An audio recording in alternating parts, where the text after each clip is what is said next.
Hello, Paul. Hello. All right, mate. Welcome and thanks for coming to me, Purist podcast. No, thanks for having me, mate. We look forward to it. Do you want to ring the bell? Straight away. Ding, ding. Hey.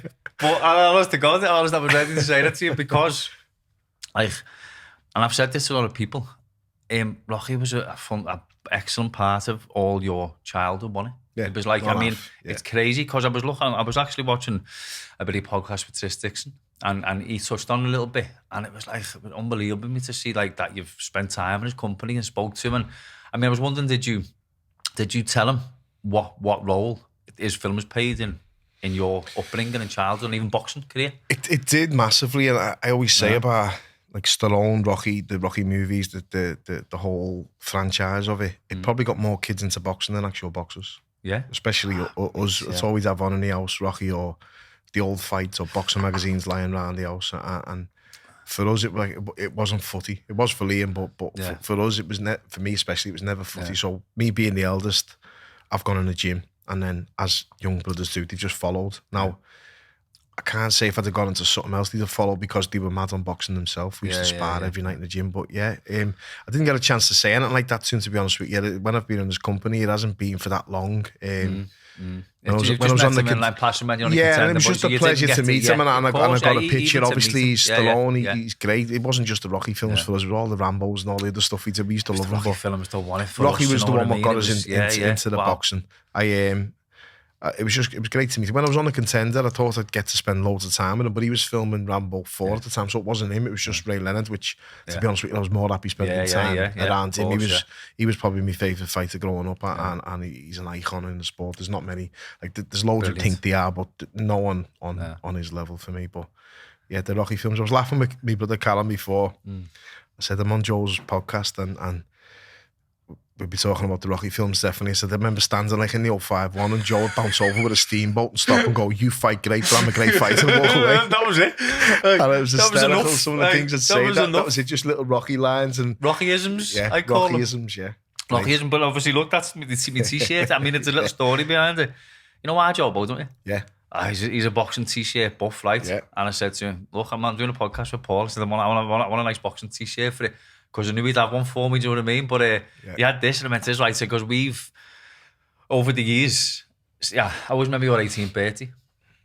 Hey, I mean, you done all night was just shout Rockyisms back at each other. It's weird, like, I keep saying, like, time flies, and we're them old farts now that used to say to the people used to say to us, my dad's age, your dad's age, enjoy it, lad, it goes fast, it goes My dad said to me on my 18th, enjoy it, lad, before you know it, you'll be 21, before you know it, and then you'll be married 30 with 3 kids, and I was married 30 with 3 kids. And it happens, and at the time, you're probably thinking, good advice. Shut up, it's the best advice ever. So my wife's cousin was 18 yesterday, and we went round the house, and then said to her, time flies, enjoy it. My dad said to me, I said, trust me, and everyone around the table, all the R ones around the table, our age and older, were like, he's right, and it is. You don't feel like them R ones, do you? Who you used to like sort of think, but R ones, you still feel. I know we are. I was 40 last month, and I'm not arsed, like I'm not bothered. You know what I mean? How you feel, innit? I'm gonna grow old gracefully, and I enjoy it. I've lived my life as it's been going. I've got nothing to sort of catch up on, and what a life though, Paul. It's been a long one, and because it's been a great one on it, because looking back, I mean, going back to, we grew up like 150 yards away from each other in very, very similar circumstances to me. Yeah. We come from a very similar upbringing and background and all the same outside influences, will you say. But you and your brothers, it's remarkable to me, it really is. You managed to stay away from all the bullshit. And this is what I'd love to, your words and your inspiration, you're massively respected and obviously rightly so. Boxer, boxing person, boxing pundit, everyone in boxing knows you are and your family are. What would you say are the key ingredients for yourselves as kids growing up? What did what was instilled into you maybe from you? I know your dad had a massive part to play in your structure, your discipline, because he was a really successful bodybuilder, but he loved the boxing as well, didn't he? Yeah, he was mad on boxing. Listen, with everything with us, it's all.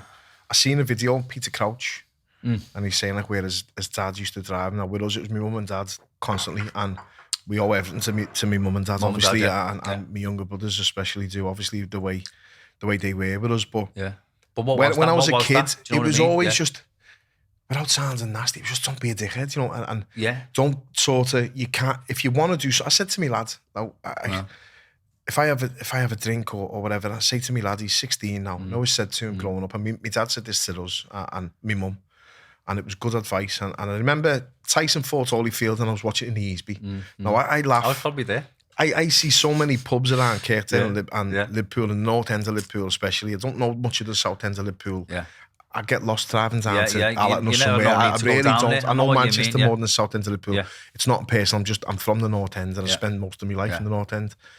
But I seen something on, I think it was Facebook, and it was all pubs, all boozers. I've had to stay behind in every single one of them. I know. 99% of them probably sober. A couple have had a good bevy in, but loads of them have just been when I was a kid. That's it. You should probably be in there, all of it. We will have been, at like these, the Lambert, the Medlock, all the pubs that were on there. I was thinking, the Phoenix. I've had a pint in there. The Phoenix was great. That was in between our 2 hours, obviously. Phoenix was boss. And remember the Al Stay Behinds used to have in there when I was about 15. And I laughed with my lads. And my mum and dad used to say, look, if you want a drink, just ask. Ask us. I remember when I was watching Tyson Holyfield and said, Dad, can I have a bottle of Budweiser? Can I try it? And he went, thanks for asking. I'd go on. And I'm in that exact same stage where we did it with the twins. They'd ask us, could they have a drink? They were going to like a house party. And it's house parties with kids now. It's not pubs. It's like, thanks for asking. We bought them a bottle of wine or a bottle of Malibu or something to take with them. And my lad done it recently. And because he's a lad and he's boxing, I kept saying to him, look, if you're in season, you can't drink. If that's what you want to do and you want to have a good go at it. When I first said to me dad, I've just had a session in the Thunder, people always say, like a couple of taxi drivers have said, and I'm like, I don't take offence to it. He does. Like, oh, did you push your lads into boxing? It's like, I've never pushed them into anything in my life. Of course, And you push them into good habits, but I wouldn't, you know boxing inside, you wouldn't, if you force or push your kid to box, they're never going to do it. If you encourage them and guide them and help them, all my dad ever said was, if you're going to do it properly. And if you're not doing it properly, I'll stop you doing it. And that was it. And he found out I wasn't turning up for the runs because I was going to Gordon instead. And I was made up going to Gordon on a Tuesday, Thursday. Because I couldn't Monday, Wednesday, Friday. I'd rather go to youth club and play pool and knock around with a few of the birds from school. And the lads are all my mates, and it was boss to Gordon, wasn't he? And Kirkdale was boss. He knew I weren't going to the for me runs, so he said, right, I'm going to stop you. And I remember like panicking and done them then, reluctantly. But with me lads, I said, when he was asking me to box, I said, you can do it as long as, if you're going to do it, did you try and keep him?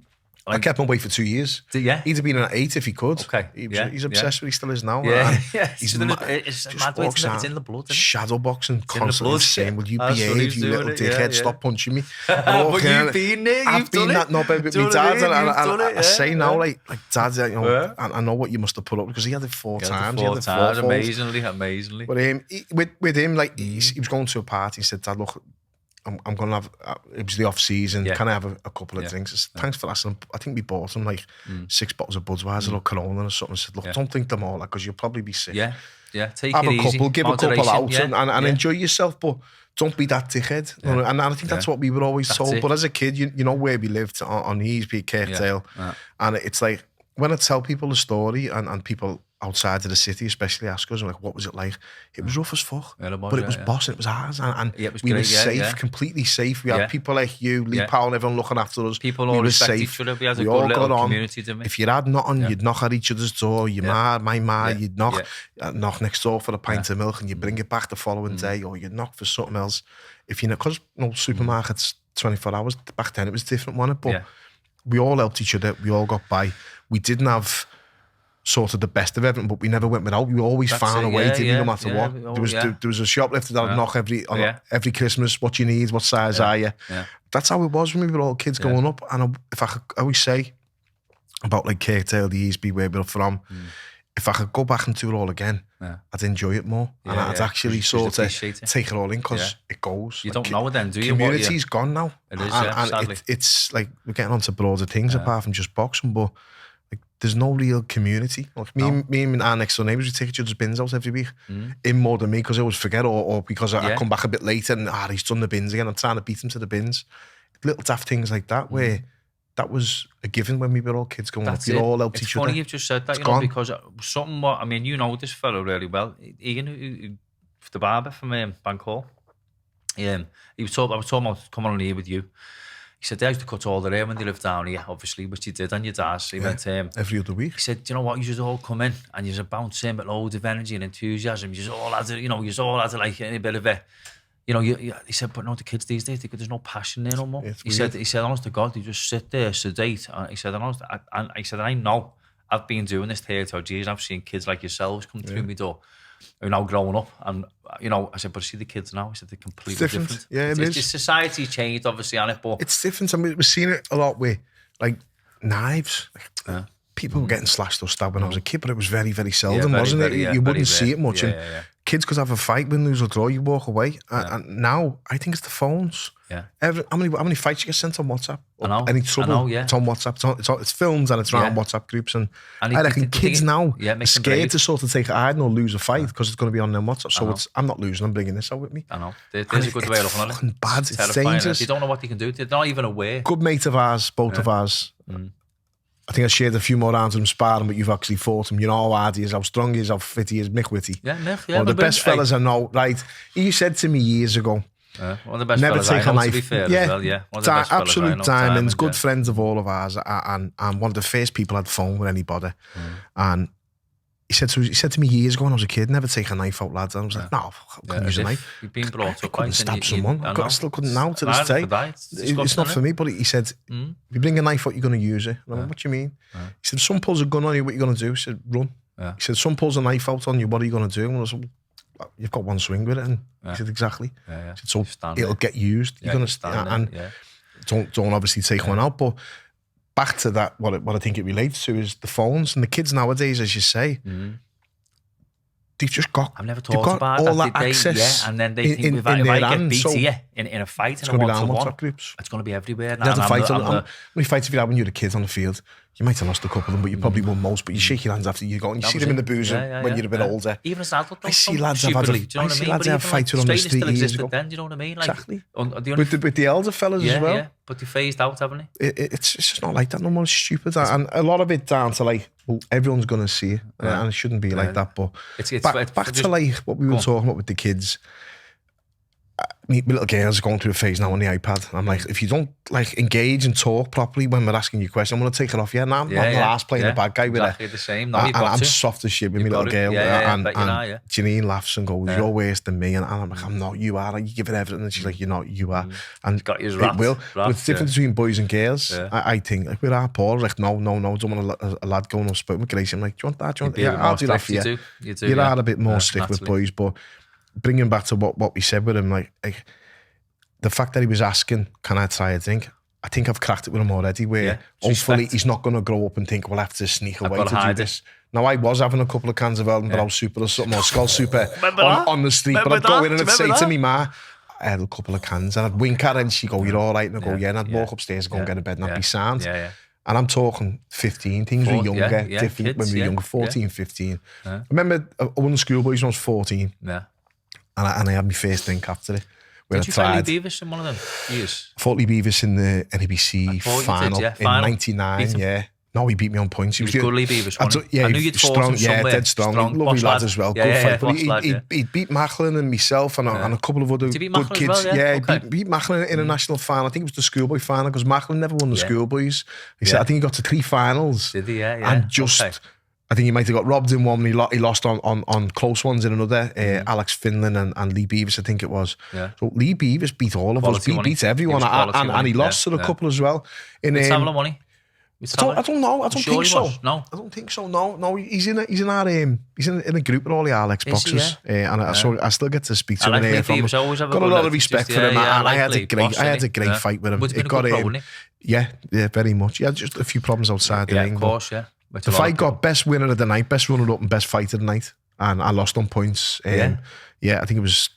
So you got unanimous, but 59. Best winner, best runner-up. But not Remember after the fight, walking in the change, he's lying on the stretcher, what was it, a massage bed, and just vomiting over the side of the bed. Just put everything into it. Was it a war, So that was the NBC season of December. And I'm October born, so... The way the school years worked, again, it's all changed now, but you could do 3 in 1 year, schools, juniors and NABCs. I won the schools, won the juniors and lost the final, the NABCs. Did you? Yeah. And but you never I think my dad told him me Terry Riley had done all 3, and I remember thinking, I want to do all 3. I think Terry won all 3 in the same year, yeah, which is it's some achievement. But did you not come across many other championships then, or a different weight, or junior ABAs that year? So that was the December NABCs. Oh, okay. So in the April, junior ABAs, I got to the junior ABA final. The other semi was Chris Pratt against Lee Beavers, and I thought I'm going to get Beavers in the final, get a chance to hopefully revenge you. And Chris Pratt beat him. Did he? But he'd won 4 schoolboys, Chris Pratt. So he was a quality kid as well. He won all 4 schoolboys.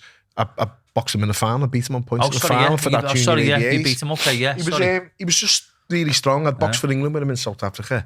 And I remember thinking, you little tit, as we left the airport, it was like, all the best, everyone. No, we just had our first England trip, first England vest, all made up. Met some new mates, but even though it's like a competitive thing, they're still your mates. Saying hello to everyone, and he come over, and I went, see you later, mates, all the best. And he went, good luck for the future, mate, unless I meet you, which we probably will. See you later. And I just thought, before you fought? Before it's even boxing. It was like, it was a year and a half before. So I remember boxing, thinking, right then. And I dropped him in the first round. Just nailed him in the right hook in the first round. Wow. And put it on him. No one had put it on him because he was a bit of a bully. Yeah. But you know yourself, you bully the bully most of the time. They're not used to it, so you'll be all right. And I just sort of bullied the bully, won on points. Remember his corner screaming at the ref because like he's too rough or something. I was like, it's a fight. It's a fight. That's what it is. It's good amateurs. And that year, when I was in the schoolboys, I first tried to have a drink after it, and it was all right. But none of you were ever big drinkers or big partiers, or you had a little few. I reckon Liam would have been as we stayed where he was. Our Stephen come in. What moved to we moved in 98. Chloe born? Yeah, Chloe was born. Chloe was a kid. Just? She was 4, I think. So Chloe was born 94, so she was 4 when we moved. I thought she was younger than that. I don't know. Is that Andrew's age then? Yeah, 94. I didn't know she was. Okay. So our Stephen come in with Liam by the neck and said, I've just seen that little tit trying to smoke in the flats. He said, I walk around the corner, Liam standing there trying to light a ciggy. Stephen nicked him. You had that, you see. Stephen nicked him. He said, what are you doing? What are you doing? Get him home. And I had done the same to Stephen, and my dad had led me, or Alan, or someone had done it to me.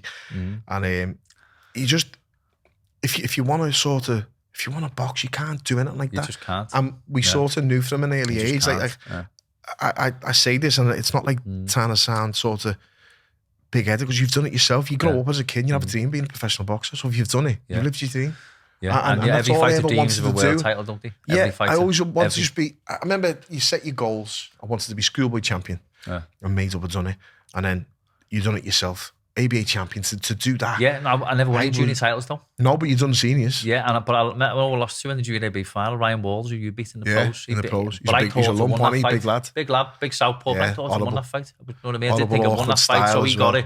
But I only won. He was a successful amateur, Ryan Walls. He was good, he won a few titles, That's a well beaten. But anyway, in the ABAs, the senior ABAs, I remember it, because I remember I won the ABAs. You'd have watched when I was in them, wouldn't you? When I was first, when I was 19, you'd have been about 16. You'd have watched all the fights, wouldn't you? I was made up because I managed to get on the undercard of all the ABA shows. I used to dream when I was a kid. I used to go to Everton Park to watch the ABAs.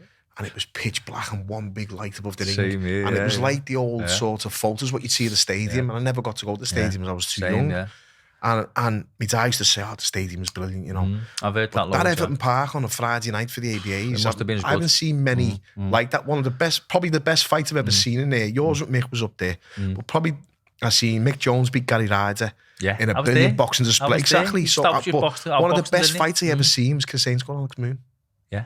And it was unbelievable. It's probably the best fight I've seen in Everton Park. Yeah, that was a good scrap. It was unbelievable. It was 3 rounds non-stop, and either Chris or Alex would have the back to the ropes, and it could have been the phone box fight. It was, yeah. And it was unbelievable. I remember thinking, I can't wait to box in there on the ABAs. That was exactly the same. It changed a little bit by the time I got there. I done the water, the corners as a kid. Exactly. Know what I mean? Yeah. I used to do that, or the gloves, or be the whip, or anything, and you get a meal ticket and you get him for nothing. And I loved it. That was it. And I've always liked being involved with things like that. But I was at some boss fights when I was a kid, so you're always looking up to that. And that's what I say, like when people talk about Callum, Liam, Stephen, Callum's been around so much before he even put a glove on as a professional. I know. Ricky Hatton had his exhibition the other day, last week, and I went with my missus, and I went in a dressing room.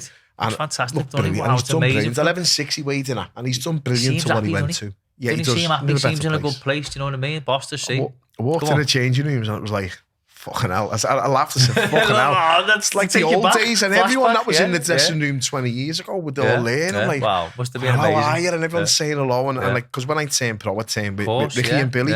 And it was like all the old faces back there. And Kerry Kay's come over and give me a big hug. It was just weird, but him, like family team, weren't you, for a long period of time, and always will be. When he was fighting, a great start there, didn't you? Because it was a boss start and a boss education in boxing, and Billy taught me how to fight. What a tough day. Not half. Tough day. Billy, he taught me how to fight. When I walked in, Ricky's in there, and I'm sitting thinking back, like when he fought Costa Zoo, 2005. Callum's sitting in the corner in the dressing room. Now, I remember I went into Costa Zoo's to watch him wrap his hands and then come back in. And when I've come back in, I remember thinking, Callum's all right in there, the lads are all right. Amazing, Callum's sitting in the corner.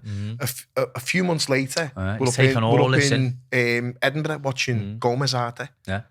Callum was the only one with a couple of other kids who was fellas. Callum was a kid in the crowd, and we were all going, all the jocks were dead lively and vocal, and it was some atmosphere. And I thought, I hope he's all right. I thought, nah, he will be. He was at that fight, and then he ends up in the changing rooms after it, watching Gomez get his chin stitched where he got it with an uppercut on the head. He lived it, hasn't he? He's been around it all. So whether you're doing it or just being there, you're gaining experience. So the type of stuff that you see and the experience that you pick up in boxing. Like you mentioned, like them ABAs, I always wanted to fight in them. And I remember getting a chance to box. They put a few juniors on before all the seniors had started. You're a couple of years older than me, and Mick was a few years older than me. I remember boxing on the undercard of being made up just because I got to boxing, like the Dark and Everton Park on the ABA setup. And then when I was in the ABAs, I boxed twice in there, or three. No, I boxed the area semi, area final, and the Northwest final all in Everton Park. And the Northwest final was in the Olympia against Sam Webb. Which was? No, sorry, the quarters was Sam Webb in the Olympia. So yeah, 3 in Everton Park, and then that quarters. was an absolute war, wasn't it? I always laugh and tell that story. He was a good fighter, wasn't he? Sam Webb, brilliant fighter, and lovely lad, and I ended up sparring him a lot after it. And I tried to make the spars a bit easier than the fight, but that was a classic tale of never judge a book by his cover. He walked in with a leather jacket on and a ponytail down to his ass, and I'm thinking, I remember what he looked. I'll be all right tonight. And fucking hell, what a fight I had. I had to pull everything out, and I ended up. Great scrap. I took. It was 4-2s, wasn't it? So it was a bit longer to more bites at the cherry, I say. Like it was. I knew I'd pull away in the last 2 from him, and I'm lucky I did because he pushed me in. He was a fit, never strong, ever just a boot bites cover since then. Yeah, not half. He ended up winning them. I think he ended up doing well. Didn't he? Yeah, he did. Selkirk beat him in the ABAs a few years later. And he boxed for England and that, and then turned pro, won a long time part in the pros as well. And he was a good fighter. He turned pro with Maloney a few years later, and he's had his haircut. But he's a boss lad, good family. Like they're all on social media. Exactly. Most are, do you know what I mean? I mean, did you even know the number of junior schoolboy accepted titles usually even won between you? It's like someone done a list between. Yeah, someone done a list. I mean, you can't. I think Stephen won 7. I won 5, 2 schools, 2 juniors, and a senior. I never won the NWCs. I lost in the semis, and I lost in the final. And the following year, I couldn't go in them because I boxed for Young England at the time. Stephen won 7, Liam won 5, I think, and I think Callum got 5 or 4. But Liam never won the schoolboys. Callum never won the schoolboys, but won the NWCs, and none of us lost the fight in the junior ABAs. You go in them, ever. Wow. I paused the first Smith to lose a junior ABA fight. And I was gutted for him. I was gutted for him. To go, didn't I? And it was the week before. It was the week before. So we had, you can go in them twice. Stephen went in them twice, won them once, but the second time he had to pull out in the quarters because he'd been picked for Young England in the Worlds. So he went to Wales instead. And so what's that? 7 ABAs, junior ABAs. 7 junior ABAs between us. Look at the forums, they were very similar, weren't they? Like, used to look up to? That's what I mean. It's mad how that sort of repeats itself within a mile of each other. Stephen Foran's name in that rotunda was synonymous with success and titles. And great lads, great fighters. Albo had a soft spot for him always because he'd say, like, you know, he's a good, but he's nothing on Stephen Foran, and he'd just wink and walk away. It was a boss story. You know, when you talk about like boxing, I always tell this story, and I say it to me lads about like boxing and mindset of a boxer and the frame of mind to be a boxer. You have to like lie to yourself and believe in it, and that is going to make you better. Convince yourself. Albo used to have a story, and he'd say he'd always give Stephen Foran a lucky sweet. Magic Sweet, and I've told this story a few times. Really? I think I said on the statistics. Placebo Sweet. It was a locky. It was a locky. A lock.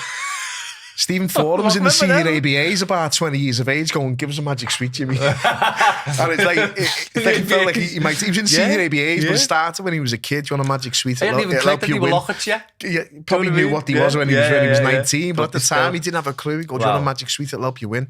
He won 4 schoolboy titles when schoolboy titles were very, very hard to win. People had to win when I was winning them, but they were a lot more back then in the 70s, 80s, mid to late 90s, and then they started maybe changing a little bit. Diluting them a bit. Back then, when he was winning them, to win 4 of them on the bounce, which is all you can do. There's a few fighters who've been special who've done that. Yeah. Like Kevin Mitchell won 4. Yeah.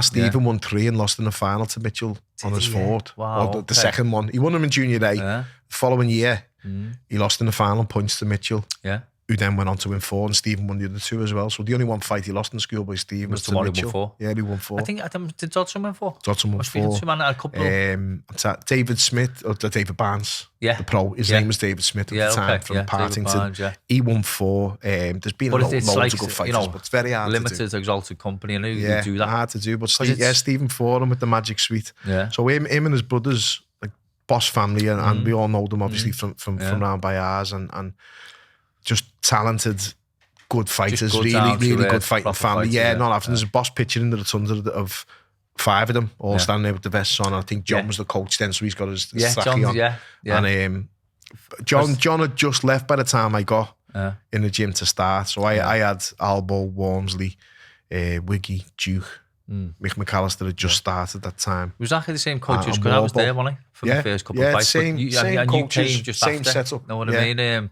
So, did you do quite a bit of sparring with Mick? You mentioned before. Did you spar? Yeah. Because I would have thought, Paul, to be honest, that I'd have thought Mick, Bellew and Kia, them 3 were a little team of sparring. They was. Obviously a very good team of sparring. But I thought you'd have been too young for that mix. Did you get thrown in there? I just got there towards the end. So when I was 18, he'd put me in with Mick. I wouldn't do much. I wouldn't do much with Bellew, and I did a lot with Paul. Yeah, and I did a lot with Paul Keir as well. How good was Paul?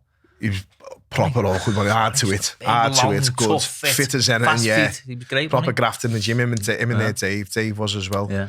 And so he put me in now and then with Mick, but he was too strong for me, obviously, and but he was brought me on a bomb. When I was a kid, I laughed at that Paul, and I would say, when I was younger, like, we'd spar with pros a lot, and only lightweight pros, or if I was like, I remember I was 63.5 kg, 10 stone, and the year I won the juniors and the schools and lost in the final NBCs. So 50 a senior. But I'd spar with who comes down? I'd spar with all the seniors from the Gemini, Eddie Roberts and the likes who were all a similar weight. Wall, maybe. Or the weight below. I never sparred. No. Oh, no, I did. No. Yeah, I did. No, but not much. It'd be Eddie Roberts and a few others would come down. Blasman, and a few others would come down and spar with us. And I'd learn more in them spars. Yeah, they had a good team, sparring good seniors, but not heavier than me. Yeah. So you weren't taking too much sort of wear and tear. Yeah, because you can. And I always say that, like, Ricky Ellison was one of the best schoolboys I ever seen. Brilliant. I felt he sparred a bit too much with heavier seniors. Because he wanted to, and it's hard to say because it's nothing but eagerness, willing to better yourself, wanting to push yourself. Guts. But he just got it wrong a little bit and misjudged it, where sometimes sparring hard's not the answer. You need to spar well, but not like there's a time fight. And a place for a tear-up, isn't he? Exactly. Sometimes just go and have a tear-up, but some people just spar one way all the time. Exactly. They haven't got the knowledge to go. I think it takes its toll on you. So we got brought on at a good pace. I remember doing, every now and then I'd do a little session on the pads with Kenny Willis, who was the pro trainer at the time for the likes of Gary Lockie, Paul Burns, I think David Burke was in there, Matthew Ellis. But every night he'd take me on the pads and I'd just hang I'd just hang around the gym and just stand there with my gloves on, like just looking at him with little doe eyes, if to say, you're gonna give me some. And he'd come on, just some pads and I'd but it got me sort of punching like a pro and I loved it, even though as an amateur. You used to see people with them. I laugh with me lad now, I say them body shots. Wow. Stopped a few kids, in the amateurs. All the time. I said to my son, again, he's the only person I speak to about the boxing, or the kids in the gym. But I never want to sort of interfere and have the coaches think I'm being like No, I'm only here to Paul, I'm in exactly the same boat. I'm in the same boat, aren't I? Exactly the same boat. I'm on the committee in there. Yeah. And if I can help one of the kids, I will, but you're the boss. That's it. You're the coach. Of course, yeah. But I say to me lads, and he went, what do you mean? I said, you'll never regret landing a good body shot, lad. And he went, what do you mean? I said, you'll never throw a bad one. If you land it, you'll understand what I mean. It opens so many doors for you. And I see kids now, and it's frustrating. They're not throwing body shots. But we grew up watching Andy Olligan. Love watching Andy Olligan, Neil Ford, and all that. Lovely left hooks to body. Neri was a boss body puncher. But Andy was a tonser. I've got a funny story about Neri. I was going in the moat house. John Allen used to give me tickets for all the fights. Or he wouldn't give me tickets, and I'd sit on the wall and he'd come out and walk me into Everton Park. Get you in. And always owe him for that, because I got to see some great fights. But he gave me 3 tickets for me, my granddad Frank, and my dad for the Narc in the Park, and I went to the moat house to pick them up. You'd have been 14 and I was only a kid, So when I walked in, I'm walking down the corridor, and there's Jimmy Neri, Shane Neri, coming out of the office walking down, and I went, Mum, it's Shane Neri. And he walked past and he went, hello Paul, you're right. He went, hello Mrs. Smith. He said, I'm fighting your mate, aren't I, lad? And I went, you're my mate as well, though.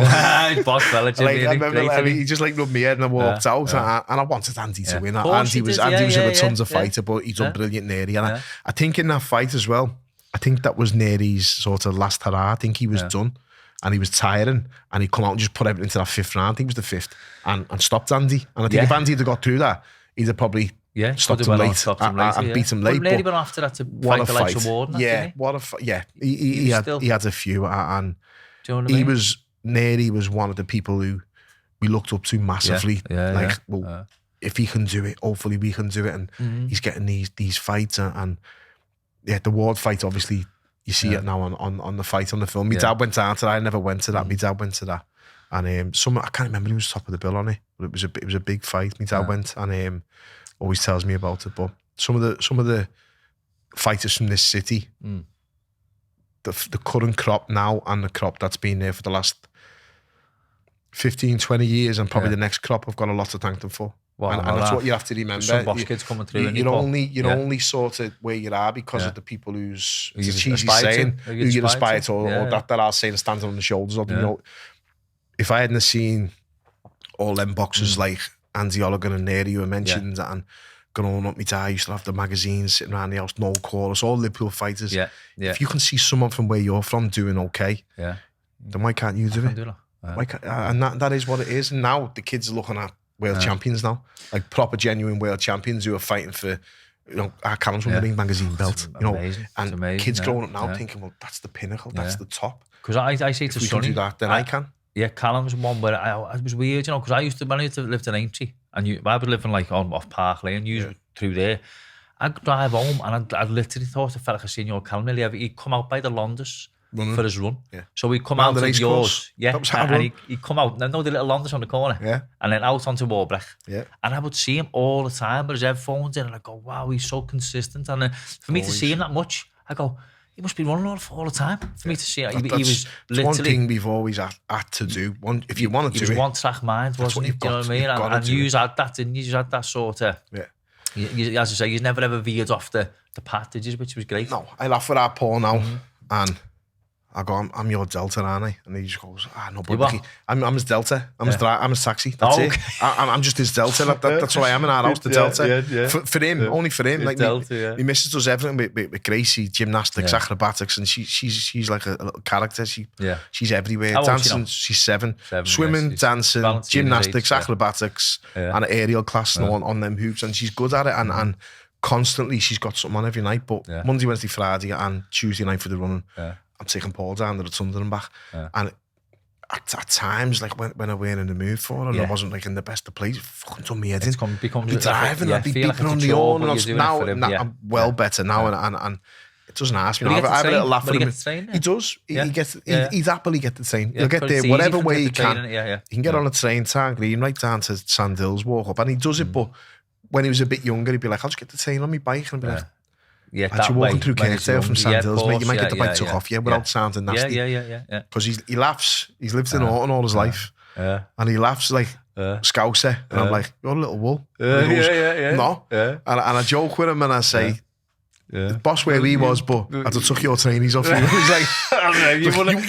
You would survive round now, mate. Like you would have got your trainees took off you. He's always smiling. Or your coat. He's always smiling. He's a lovely kid. He's a brilliant kid. Great, and you're doing the same for him. He's comfortable sort of around adults in conversation. And he's got a little beard and I met not met, I know them, obviously the family, but one of his girls aunties come over and went, your lad's a credit, he's a lovely kid.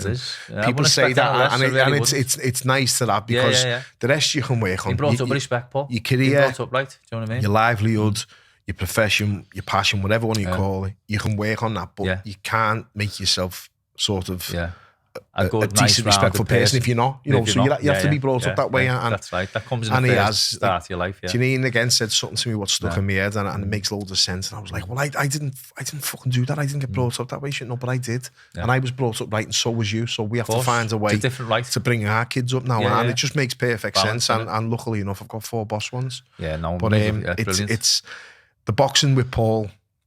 It's got me fucking nerves gone now. My head's gone every time he fights. I get more nervous for him and my brothers than I do ever did for myself. And I've seen you when Sonny was boxing the other week, and it's. I think we were kidding all boxers. I think you're kidding yourself if you're not going to think your son's going to want to follow and do what you did, because genetically it's going to be in them a bit. And I think it's with our Paul, he's got a lot to live up to from his uncles and. Danny Vaughan, Danny Vaughan sent me a message saying he's a boss kid and tell him well done on what he's doing. And every kid he fights, it's a cup final for them. It made loads of sense. Yeah, of course it is. He's in the ring fighting Callum, Stephen, Liam, and we're all standing there shouting and advising. Because usually, of course it is. Yeah, so big pressure on him. He's not really getting a fair crack at the whip off the judges in Liverpool, and it drives me down the bend. I can't believe that. I thought he'd get a better crack at the whip because, do you know what I mean? Said to him, it might work for you a little bit, it might work against you a lot. It depends on the individuals, doesn't it? Depends on who's judging. He's got a Rotunda vest on, Annie, so that's not helping. He's got a Rotunda vest on. Why do you think that some of them, it's a little bit unfavoured? Yeah, I think so. I mean, because it's like, obviously, I was there the most decorated club in the city, and so you'd say the best club in the city, wouldn't you? Because you won the most. I was there last month, and a fight he had in the junior ABAs. I thought he'd done enough, and so did the lads, and it's not biased.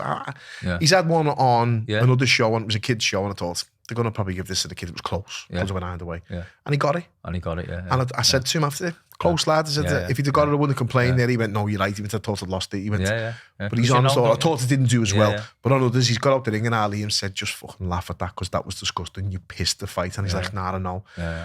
But I shouldn't have to be teaching him that at this age, so how to take sort of bad decisions. I think it's wrong the way the judging is. It's either incompetent and you can't do the job anyway, but it's been like that for 30 years minimum. It does happen. It's happened all the time, so you got to just get on with it. But he loves it. He's obsessed with it, and around the house, he's just. I had him on. You know what? Last night he said, fighting Tuesday. Do some pads in the garage. I never take him on the pads. I don't do it. I'm like that the same. I really don't do it. And now and again. People might believe it. If he asks. But I probably took him on the pads 10 times in his life. And he's been boxing for probably 5 years, 6 years now. So I went in the garage last night with him, took him on the pads. And it's funny because I can talk to him in a way where I can with my brothers. So he threw the first jab, went, that was shit. He went, and he threw it properly, and there you go. And he gets a little smile on his face. And I go, you know what's right and what's wrong.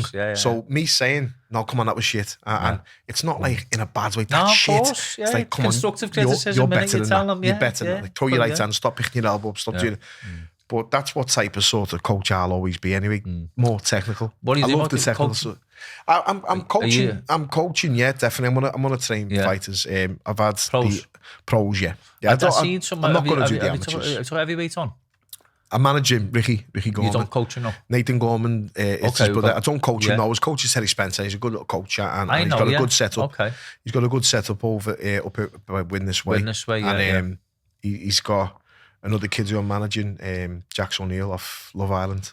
What's his name? Jax O'Neill, rugby player, professional rugby player. But he's going to get involved in the misfit stuff with the Sarlands and the YouTubers. Right? This is something I wanted to say to you, and you've just reminded me. Isn't Jake Paul like Thunderlips? Do you know what I mean? The ultimate male. But that's sort of come about now. The ultimate male. The ultimate male versus the ultimate meatball. But isn't it? Because I went to myself. That was like a staged. you know, exhibition supposedly for charity, and then they've just like had a war. But then I thought, as time's gone on, that's come about now, hasn't it? And you look at some of them and look, listen. Do you know if I started a YouTube channel? Yeah.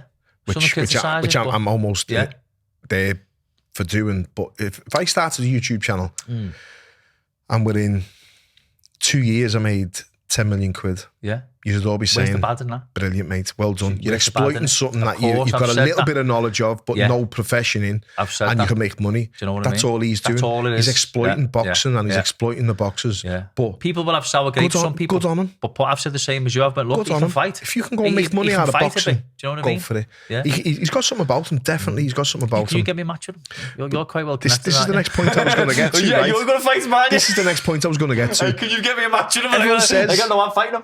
I'm fighting him. People say to me, one. Yeah. What about that Jake Paul lad? Would you fight Jake Paul for 5 million quid? Yeah. And my answer is the same every time. I've said this to you. I'd fight Tyson Fury and Anthony Joshua in the car park now for 5 million quid. Of course, yeah. And so would you. Of course. And so would any of them. Yeah, anyone who fights would. Jake Paul, come on. Yeah. It'd be the easiest night's work I'd fight him for 50 quid. But just to enjoy it. 5 million quid. You know what I mean? Yeah. There's not a person on the face of the earth that wouldn't fight for 5 million quid. I think fair play to them. Listen, good on him. I think, not to sound morbid, one of them going to get hit. I think so, you know. And it's going to be bam boxing when we know what we wanted nothing to do with. We boxing, boxing people, boxing fraternity, genuine boxing people like us. Properly, we didn't want it, but it's their way of sort of trying to look good and macho and whatever they're doing. As long as it's regulated and there's good medical people there and doctors and paramedics on standby, because one of them's going to get hit. My lad walks past me now in the kitchen, he goes like that and faints in the body.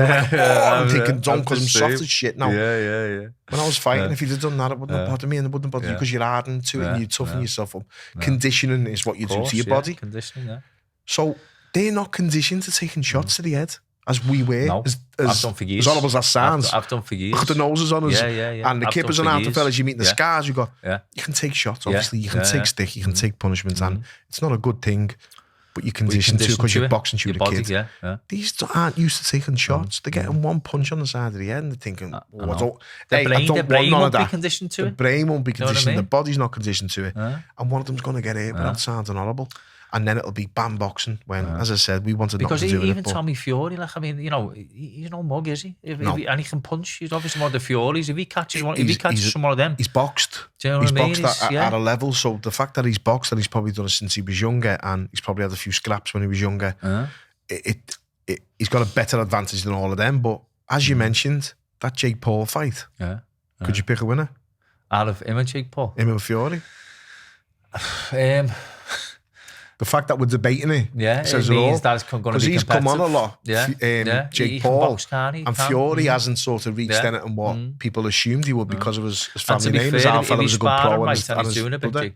Jake Paul, he's obviously conditioned himself as time goes on, as he spars and has camps and things, isn't he? People say what you like, and the first thing I say is the same thing I'll always say, it's shit. But for a YouTuber, it's good. That's it. But as a boxer, he's talking mentioning names that he's got no business even knowing the name, never mind mentioning it. But who was just going back? Who was the best you fought? An amateur, would you say? Because I mean, I remember the best amateur. I watched the Pascal fight. I always remember Paul Light. That was a cracking fight. That it was a good scrap. But I remember you were a shot, and I thought, wow, the fuck did he stay up? I always said to you, it was like a right hand, and you had sort of turned him. Yeah, I was throwing a left hook to the body, and he's caught me with a hook at the same time. Left hook. Wow, what a chin! Like, I mean, you've always had a solid good chin, but Paul was a great fight. He hit me with a left hook in the first round, and the ref went stop, and I remember thinking, as you do, probably deserve a count. And he went stop, and he went, you, no slapping. Like, what? I thought, fucking hell, if that was a slap, what's coming next? But he was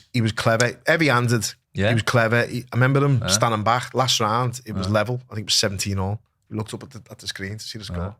There were 9 seconds left, and he's hit with a left hook right hand, got 2 points. Wow. And won. Now, I'm not saying that was it. I think the score in the Commonwealth was a bit favoured towards the English fighters personally. Yeah, but we were the old nation. Would be. So I think it wasn't. Yeah. It was level with 9 seconds to go, but he just lost the fight. He'd done enough. He won the fight. What he done? He was a great fighter. I done my thumb. I fractured my thumb. the day before against Craig McEwen in the semis. I remember Paul Walmsley saying to me, look, lad, you can take your silver or you can go for it. What are you going to do? Yeah, that's what you do. Put the glove on, you got in the box. I've had that loads of times. It was sound. We had a good team there in the Commonwealth. It was sound, no problem. And then after it, I had me cast on for about 6 weeks and it healed up and it never bothered me again in my career. Me thumb, thankfully, me scaphoid. But my last 2 amateur fights bouts were John Pascal and Andy Durrell. Yeah. And the one before it was Craig McEwen, top amateur, who'd beat Durrell and Pascal. Yeah, very good. And they beat him as well. Very good fighter. Never done in the pros, did he? He was someone who I always, very good amateur. Always thought I'd box because every tournament I'd be in, he'd either get gold or silver. Yeah, I was getting bronze or silver, and so he was just a bit. But I never ever boxed him, and I remember thinking like, I reckon I'll be okay with him. I've got enough about me up there. Yeah, to keep like clever, educated pressure and not fall in too much of what he wants.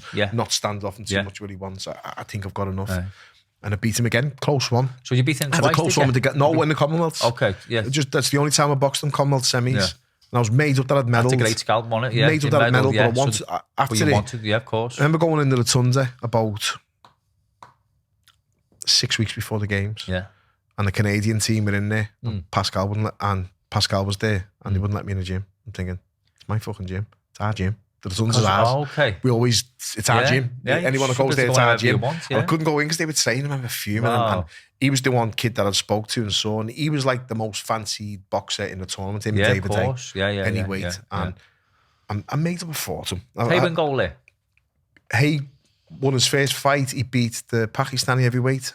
Stopped him in the third round, I think, and damaged his bicep and pulled out. Oh, did he? Yeah, of course. But he had a pro career all lines up, didn't he? I don't think he was ever going to take any risk fighting with one arm or one hand or with an injury. I think he had Adam Bood up there probably advising him, and he pulled out, so he never got it. It was a good team, though. Hey, Barker, loads of good kids. Couple of Scousers on there, Stephen Birch, Matt Moran. Andy Morris. Again, loads who went on to the pros to do well as well. Barker. So do you think, would you say Pascal or Craig McEwen was probably the best amateurs you fought? And Durrell? Would you pick? If you had to, possibly, but if you ask me about my amateur career, I never mentioned Pascal, I never mentioned Durrell, I never mentioned really McEwen, even though obviously they were like sort of the names. They were the names. The best fights I was having in the amateurs, the ones who have just said, like Sam Webb, Lee Beavis, Chris Pratt. I had boss fights in the schoolboys and the juniors. Some of the sparring I used to do in the amateurs was Boss, yourself, Mick Whitty, Macklin, all like the spars about with Macklin over the years. You pay for every one of them. I think I only sparred with you when I was amateur and you was pro though.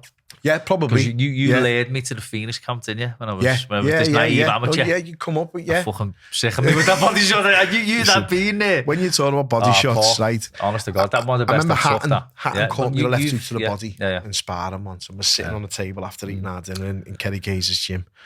He said, tell you what, you're a tough fucker, Smig. I went, that was a good shot. He went, no, I hate you. He said, you stood back and you nodded him and good shot. Yeah. He said, but then you breathed in, didn't you? And and it felt like someone was just sticking a knife in the side of my ribs. That was that, like, went bang, like, whoa. And then he was meant to fight Kelson Pinto. Yeah. And I caught him and left hook to the body and he's gone. Yeah, Ricky. But I remember thinking, shit. Because he was on in 2 weeks and I was on his undercard. Of course, yeah. And it was his media day and all the press were in there. And I remember thinking, oh my God, I felt bad. Yeah. But if he can do it too, you can do it to him to spar. Not having to spar. That you learned from him, didn't you? I was 11 stone and a bit. He was 10 stone, but he was probably sparring at 11 stone. And I was probably sparring at 12 and a bit. Yeah. So that's why he's so strong. And best body puncher I've ever been in the ring with. Is he? Yeah, Ricky, yeah. About a year later, we're sparring again. And he bang, left hook to the body. And I didn't touch down my knee. I've gone, whoa, and I've just moved to the side. Yeah. And he went, that's 2-1, your scouts come and walk through the corner. He remembered. It's like, he was in his mind. He's been waiting. And we were good friends, still are, as I said before. Great fella, lovely fella, done a lot for boxing, done a brilliant out of boxing, and someone who I'll always admire. But he helped me so much sparring. When we're talking about sparring and the fact that like people land good shots here and there, I've been buzzed and dropped and hit to the body and head in sparring more times than I wanted to, put it that way. Yeah. That's part and parcel of it. And I always say, like, you got to spar well, but not don't be a dickhead in sparring as well. Don't take liberties. But you're going to get hurt in sparring, and that conditions you, doesn't it? He's caught a couple of kids with left hooks to the body, and I'm going, whoa, what are you trying to go to show for? You know, if you hit someone or you catch someone, don't spar with let them recover. No, don't be that knob. Don't be that. Don't be that one who's trying to like, we had to get out after 3 rounds or something. You know, I can't stand all that, me personally, but.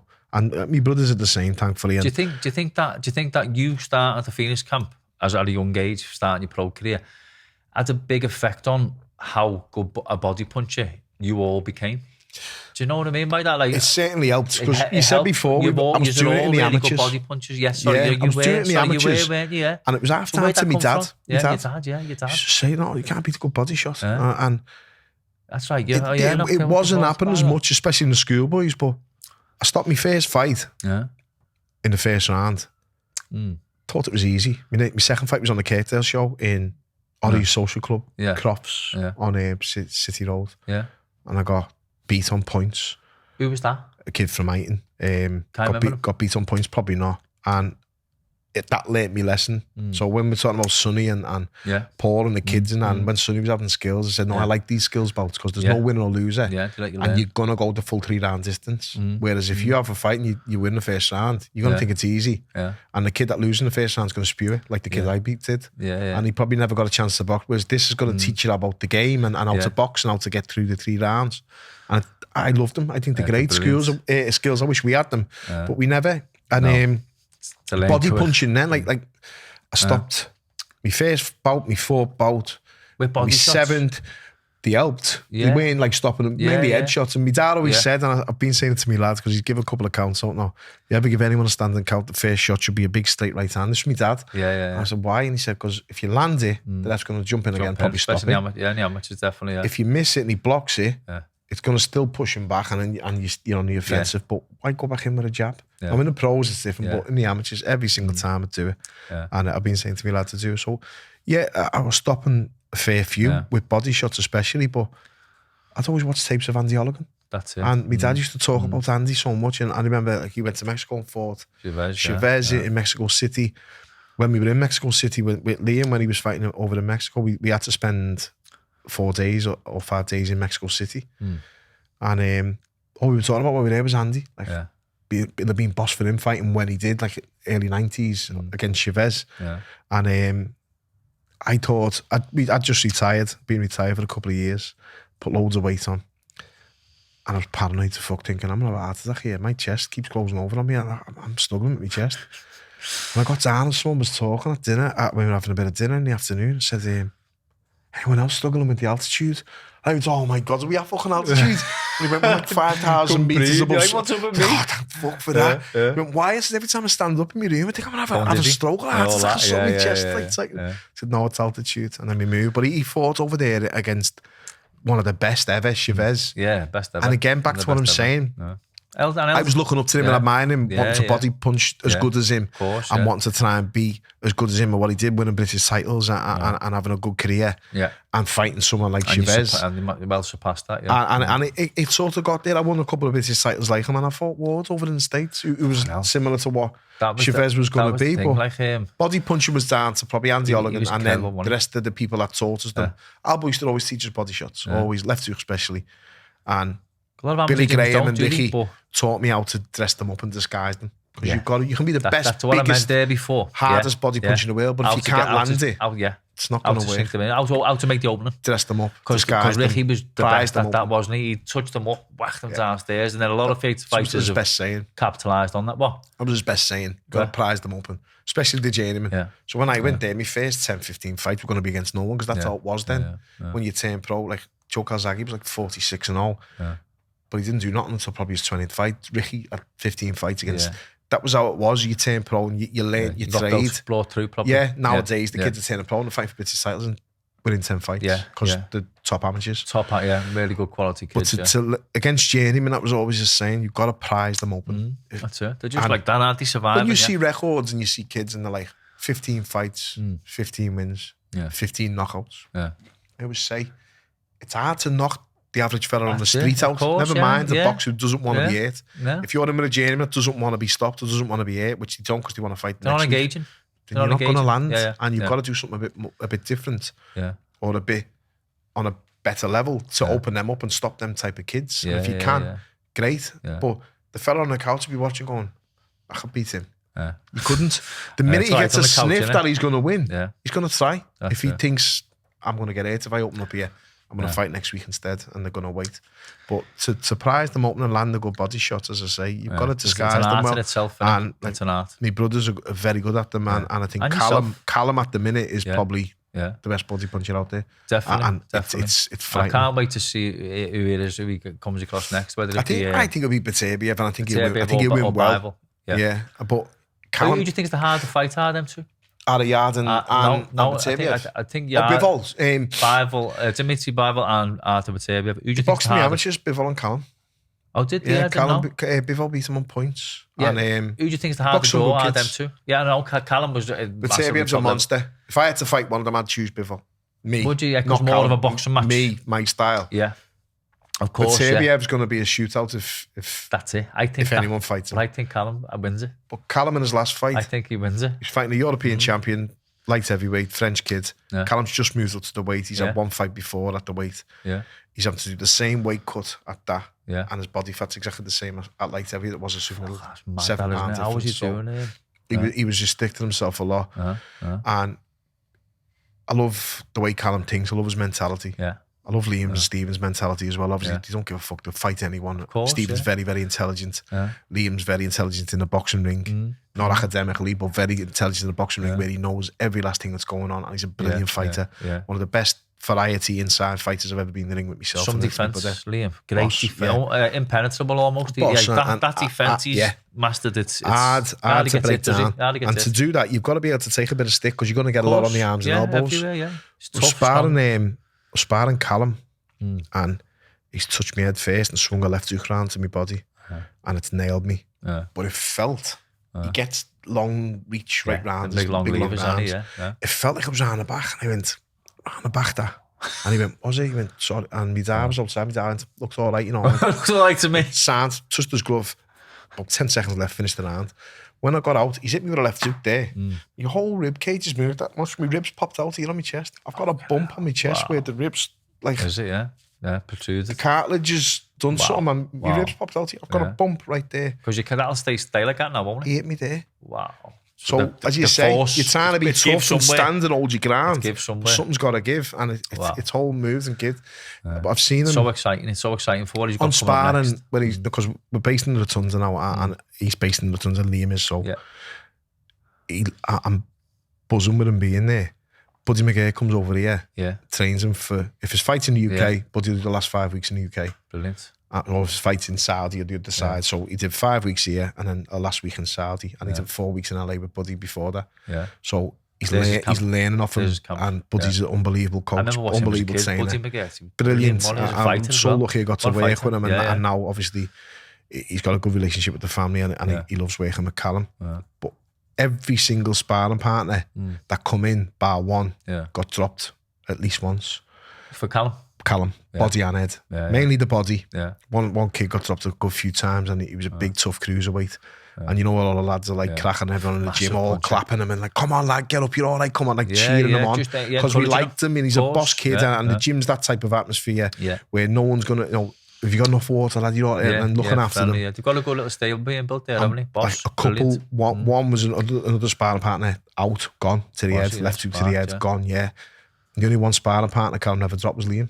And Liam was laughing. Went, I'm the only kid you haven't dropped. We didn't get on it, and he was. But when them two spar, it gets a bit rowdy. Not personal, dude. The brothers idolise each other, love each other. But it gets rowdy, because Liam knows how to drag him into a fight, and Callum can't not oblige. Then he has to engage, and he won't stand up and try and box if Liam's pressuring, because he's probably thinking I'm the boss because I'm the bigger kid. So the fights, honestly, you'd pay to watch them. The spars, sorry, you'd pay to watch them. Definitely, I used to love sparring Liam. I remember for the second Dodson fight we had, someone said something like, "Who's your main sparring partner?" I said, "My brother Liam." And I know he was probably thinking light middleweight, but I was thinking, no one you've got, no disrespect to you or most fighters out there, Liam's a world champion. Not on any of them I've got will match Liam's variety. No. You've sparred Liam yourself, so you know what he's like. He's more like a sub-middle than light middleweight. He's not a light middle, is he? You know what he's like. He's massive legs, strong as anything, boss chin on him. And the variety of him, again, back to Hatton, he used to love sparring Hatton. If I can get used to Ricky being in front of you, spinning around the sides, body shots, body and head, if you can learn how to defend against that, anyone basic coming forward is going to be easy. And it's going to take a lot to match that variety. And Liam's got probably better variety than what he had, and the shots that he used to throw. If you can defend against them, then you're doing well. But sparring, back to body punching, Callum is scary. But Liam's done plenty with them. The same with Stephen. Body shots. You've got to not waste what you've got. If you're in a fight, you can't kick, you can't do anything else, but you can punch anyway. So there's a big target there. You land that body, later on in the fight, they're going to come into play. And that old saying, it's insurance for later. You take an insurance policy. You're going to take the toll. It's a good little saying. I like it. And I heard the commentator say it once. I thought, you know what, it's perfect. It's right. Yeah. What would you give as the best? I mean, user. Unbelievably decorated family, high quality boxers, always have done everything in the game. Massive respect from the whole boxing fraternity, of course. But what would you give as advice to young fighters? You obviously give your advice to a young fighter, your son. Do you know what I mean? I do it with Sonny. And sometimes he goes, and I go, look, lads, I mean, everything you're going to go through, I've probably done it or been there or know a little bit about it, but I won't force anything down his throat. Getting a great job done off his coaches, so I'm not like you. I just take a back step because he's doing well himself. What would be the best advice you'd give to kids? What would be maybe a few little tips, little bits of wisdom where you go, well, do you know what? There's a couple of paths you can take. You can't do much of this. You've got to do these things. What would you say to young fighters? I say it all the time. But when you just mentioned about Sonny, like the coaches, like there are tons of coaches. I must pass 5 gyms from our house on the way down there, and good gyms as well. By the way, not like you're not going there. If there are tons I went there, I'd have them in another gym, no problem. And I'd trust them coaches as well. But I'd make sure that I knew what coaches they were. So you know what, they'll teach you the right way. They've had champions. They're good coaches. Qualified. But he's in there, and the lads that are in there, it's great, and I love it. He's being taught by Albo's son. Albo's my coach, and we loved him along with Walmsley, along with Duke, Mick, Wiggy, Warbo, all the coaches. Robbie Gavin. I seen Robbie Gavin at a show recently. When I started, he used to coach the new start, and it was a lovely style himself. Very good boxer, but the coaches that are teaching my lad now are Albo's sons, at the Birkenhead twins. National champions themselves. Paddy Rowan, again, boxing for the Rotunda.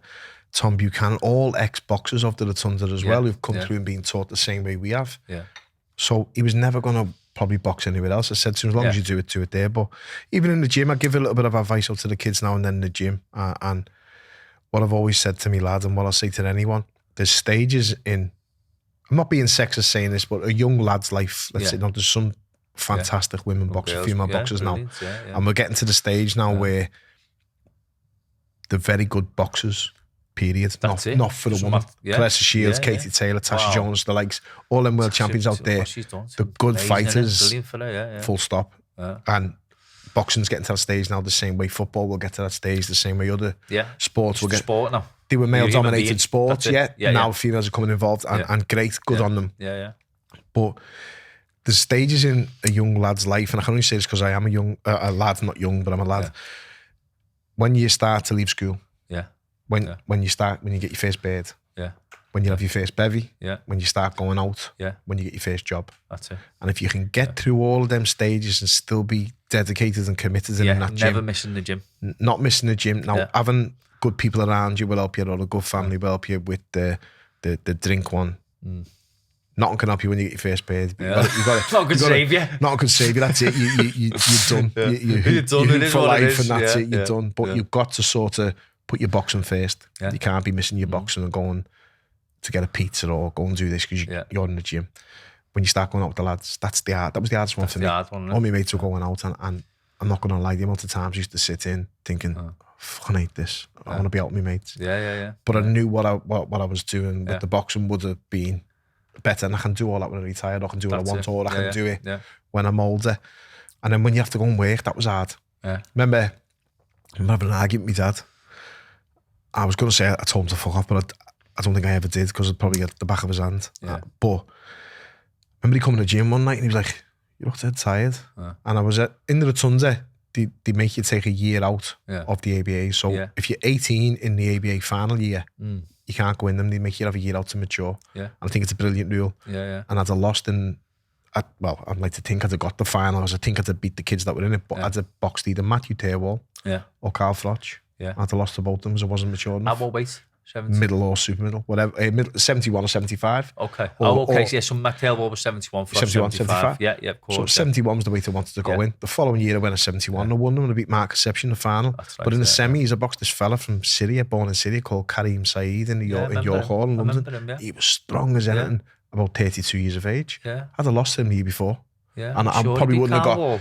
I probably wouldn't have got out of the areas or the Northwest because the kids would have been too mature. But that year out anyway, I was working on the market stores in town, and I loved it. It was the best job I ever had, and I loved it. It was boss. And as a kid, you know me, I wasn't like the most outgoing type of kid. I was a bit shy, a little bit. That sort of brought me out of my shell. You had to shout to girls or the. I fucking hate it. Like, I don't do karaoke, and I know you love it, but I don't. I'm not into all that. Like, never off the karaoke. I'll have a go, Paul. I'm not bad as well. I'm not bad. I'll have a go. I loved it, but I'd be there in the morning, set the stall up all day on Church Street, freezing cold. Knackered, take the stall down, get on the train at Moorfields or Central, and right to Sandhills up the gym. I'd be training in the gym, and my dad come in once, and my dad was the easy target because he was like the closest, and you always think, why are you fucking pushing me into this when he wasn't? And I get it now. Your lad probably thinks, get off me back, Dad. Well, hang on, I'm not on your back. If you don't want to go, don't go. But if you're going, we need to go now, or we need to do this, or come on, you said you're going, let's go. And he was just the easy target. I remember saying, tired, I've been on a fucking market stall all day. I put it up this morning, put it down, and I've got no fights coming up because I can't go in the ABAs and that. And I thought, I'm jibbing this, and I'm going to spew it. And did so you feel like you were going to see boxing at that point? Yeah and no. I'd probably just saying spit me dummy out at the time. But the dream was always to be a pro boxer and to go in the ABAs. The following year I did it and I was okay. But if you can get past that one, because listen, you're living at home, I had to pay me my keep to go and work and bring money in and put a bit in the pot. 6 kids in the house, somebody else is to 6. We all eat like fuck. We don't stop eating. The washing, my ma just, I don't know how she did the washing. We've got 4 and Janine and the twins do the washing in the house, the clothes, and I don't know how they keep up with it. It's just constant cycle of wash, dry. And the lecky bills are through the roof, but it's constant stuff what you have to do in the house. Dry sweaty sometimes. My ma had it with 6. And it wasn't just 6 kids wearing clothes. It was 6 kids, 4 of them wearing one bit of kit in the morning for the training, one bit of kit in the night for the running. Wow. And you know you'd wear a few tops or for your run or for the gym or something, a few behinds on the way. So you can get past all them stages anyway. That's the best advice. If you want something bad enough, anything's possible. You'll get it. Anything's possible. Believing in it. Got to believe in yourself. You've got to have that. Again, back to me lad. Took him to the gym. He was like, I'm all right, aren't I? He hadn't sparred yet. I went, you good, lad? Yeah. I said, but you haven't took a smack in the face yet. What do you mean? I said, I've seen better kids than you get in the ring. And they're like, And he went, really? I went, really? I've seen brilliant kids, very good kids. Just don't like getting it. That's fine. But it's just not for you. Boxing's not for you. And he was like, I'll be all right. I was like, okay. See how you're at. So I watched this first spar and he got nailed with a right hand, and I remember him getting hit. His head went back, and I watched him smile. And I knew what he was thinking. Backwards. I knew what he was thinking about that. Yes, I'm all right. That conversation. And now I watch him, and he's tough, like, and he has a go. He got a big pair of plums on. But he can get stuck in. And I was buzzing with that because it's a box tick that you can't teach. You can't teach it's that. Funny, you know, Paul, so if you've got that, great. If you can get past all of that and have that belief in yourself, as you say, and that bit of sort of heart and dedication, then you're gonna go okay in boxing. I hear our Sonny, and it's funny because he's only 12. I don't know when he says things like, I know I've got a chin, like, what I mean, I know I've got an engine, no stuff like that. Like, he's only 12, so, and he's already knowing he's got a chin and an engine. Like, he's mad, and it's boss, because I'm hearing him have proper boxing talk and proper, like, at 12, you know, and it's just as exciting for me as it obviously is for you. When you said before about boxers, do you know what I mean? Sonny's an old kid in the head, and same with our Paul. Same way we probably all were. He's like sitting talking to yourself. If you had a nightclub full of boxers, you're never going to get a bit of bother. No. And no, have respect. If I'm made up in being there in the gym, and I say this to people when they're like, oh, kids in boxing. Boxing gyms, nowadays MMA gyms, all of them. Yeah. You're surrounded by positive male role models and female now. Yeah. And Fight people environment. walk in there and it's a boss atmosphere in gyms, and the respect levels, as you say. Yeah. Respect, discipline, manners, self-awareness, fitness, and looking after yourself. Yeah. If you're in a club and there's murder there, you're going to go that way. Why do you want to you've got nothing to prove. Yeah. And that's what I like about it. And I want him sort of to be able to walk down the street and know, I'm all right, I'm okay. Because you got no aggression or anger. Group of lads walking towards him, I'm okay. I mean? Yeah. Not being fearful, but not being like putting it on people. But in an ideal world, that's the best thing you can get out of it. But I'd recommend anyone to get the kids into boxing. Well, that's because you're involved, aren't you, in helping some kids sort of at that age, that them years, you're involved in trying to help kids get into some kind of like combat or sport environment. We had an academy, with education where you can train to box, which was great. Because some construction as well, maybe like jobs, trades. Yeah, do you know definitely. What I mean? We're looking at sixth form now for my lad, and he's got to do a test and try and get him this scholarship, what he can get to get him into a good sixth form and give him the best chance that he can get. Yeah. But school wise, we always said to him, you fuck about in the gym, in school, no gym. And that's what my dad said to us and my mum said to us. Right, and it was right. I remember getting suspended once. That was I never had one bit of bother in school. I got suspended. I was fighting. And I walked in the gym that night. And Albo was writing his work out on the board. And he just went, where are you going, Charlie? And I went, your ma's been on the phone, you've been fucking about in school, you're bad, get out, see you Friday. Did he? Filled up, had a lump in me throat, I was fuming, I was gutted. That's brilliant. No gym. But it's right. I've got that old over my lad now and say, look lads, any bad grades, any problems with school, no gym. And the fact that it means that much to him now. That you can have that sort of, because school's important. You got to do it. It's not many people will like, but you have to do it. It's not. Yeah, that's it. Toe the line. It's not long. It's not going to be all your life. But if you can get that done and do well in it, then you'll be okay. Do you think fighters should? I mean, it's hard, isn't it? Because you've got that balance between you want to get to the top, be a world champion, come out of it with big money. I mean, it's great because you've managed to make a life and a career out of boxing, and you still do now, which is fantastic for all of you. But so few fighters can do that or achieve that. Do you know what I mean? But do you think that young fighters need to maybe think about a plan B at the start of a pro career? Because it's hard though, isn't it, to get people to think that? I'm at the minute. You're absolutely bang on what you're saying now. I've had this debate for the last probably 6 years. I retired 5.5 years ago, I think. And I retired in 17.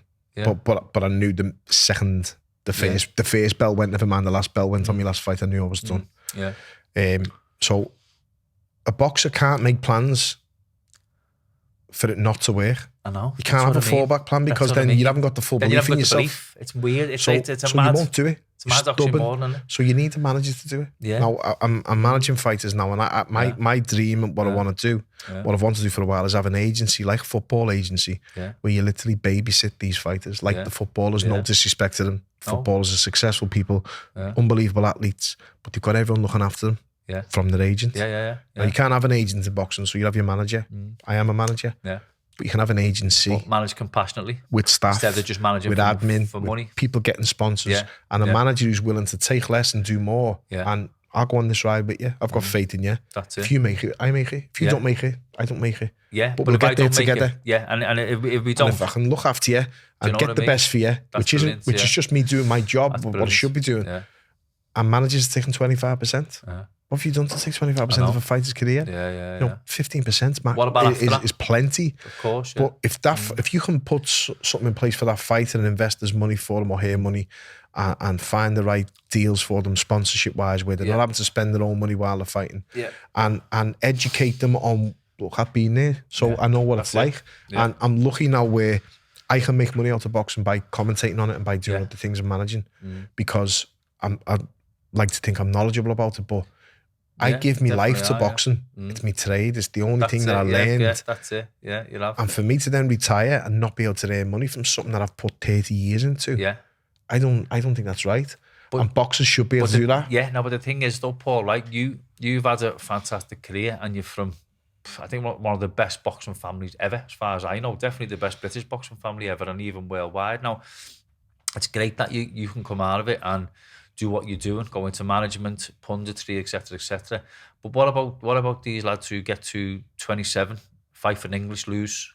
Do you know what I mean? And they've never ever put no plan B in place. I think about, and you've seen loads of fighters, haven't you? So they spiral, don't they? Some of them. I've started. Do you know what I mean? I've started, and it's getting launched soon. A boxing union. Okay. So the main thing that we're trying to do is obviously boxers need a voice, and secondly, they need a bit of backing in the sense that if I go in there and I get a career-ending injury, which happens a lot in boxing, I'm covered because I'm insured by the union. Yeah. So an insured. Imagine if you'd got in the ring where you know you're insured, you break your hand and you're insured for it, or you injure yourself. Wages. You're covered. Your payments covered because you're in a union. Yeah. But every fighter that's in the union has got that care and effort what unions give. Now unions are massive at the minute because of what's going on. Yeah. But I've been trying to do this for years, and now is the right time to do it. We've got the right people on board. We've got top class politicians and high up MPs who are involved with it. We've got Unite Union and a couple of other the GMB Union and a couple of others, I think, who are going to be sort of putting them under the umbrella of theirs. So for any exports people. So we can maybe try something like that, whereas, well, you know what, you were in the union, so you're actually insured. If you don't make it, there's other things to do. But learn a trade, you'd have to sort of... Go and earn money, you know, just there's late loads 20s, that can be done. Learn a trade, go into PT and I said this whatever, about... do you know what I mean? Have something to fall back on. I was having a conversation with a fellow who was painting the house once. I said, look, you know, if I retire, if I want to do what you're doing, painting, I have to go and start where you was 10 years ago. That's that's and then what I mean. That money wouldn't cover me bills every week. Never mind being able to make a proper successful career about it. So you have to start from the bottom. Whereas you give your life to boxing and learn that trade, you should be able to still.